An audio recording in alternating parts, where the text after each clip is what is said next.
Government జాబుల కన్నా కూలి పనులు బెటర్. ఎందుకు మాట్లాడినాను అనేది లాస్ట్లో మీకు అర్థమవుతుంది. అలాగే మాకు నెలకు ఒకసారి శాలరీ వస్తుందండి. కూలి పనులకి అయితే రోజు వస్తాయి కదా, ఖర్చులకు మేము నెలంతా వెయిట్ చేయాలి. 1వ తేదీ ఎప్పుడు వస్తుందా, శాలరీ ఎప్పుడు పడుతుందని. ఈఎంఐలు కట్టలు కట్ అయిపోగా ఏం మిగిలేదు ఉండదు, పేరుకే జాబు. ఇంకా వాషింగ్ మిషన్ తీసుకుందాం అనుకున్నాము. ఇంక తీసుకుందామంటే ఇంకా స్విచ్ బోర్డులు పోయాయి, ఇక్కడ అంతా రిపేర్ అయ్యి ఉన్నాయి. ఈ ఫ్లాట్స్ వచ్చి 15 years ఇలా అవుతున్నాయి, ఇంక మొత్తం రిపేర్ అయ్యి ఉన్నాయి. ఇంకా ఎందులో మళ్ళీ అది కూడా రిపేర్ అవుతుంది. అది ఇవి అన్నీ బాగా చేసుకునేటప్పటికి ఇంకా తడిచి మోపుడు అవుతుంది. బాగా అమౌంట్ ఉండాలి. ఇప్పుడు కష్టంగా ఉంది. స్కూటీ మొన్న తీసుకున్నాను, ఈఎంఐ కొద్దిగా ఉంది.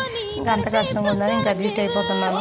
బట్టలు ఉదుతుంటే నడుము అయితే పట్టేద్దండి నాకు మాత్రం. ఆ సీజన్ నుండి అస్సలు సపోర్ట్ చేయదు. మురికైతే మాత్రం బురదలో బొర్రలున్నట్లుగా ఉంటారు. అందుకే అన్నానండి, పేరుకి జాబ్ కానీ బయట మాత్రం అలా కనిపిస్తారు. రీసెంట్గా లోన్ మాత్రం హార్డ్ వర్క్ ఇలా ఉండదు. 10 km 5 km ట్రైనింగ్లోని చేపపై పులుసు అంతా ఓడిపెట్టి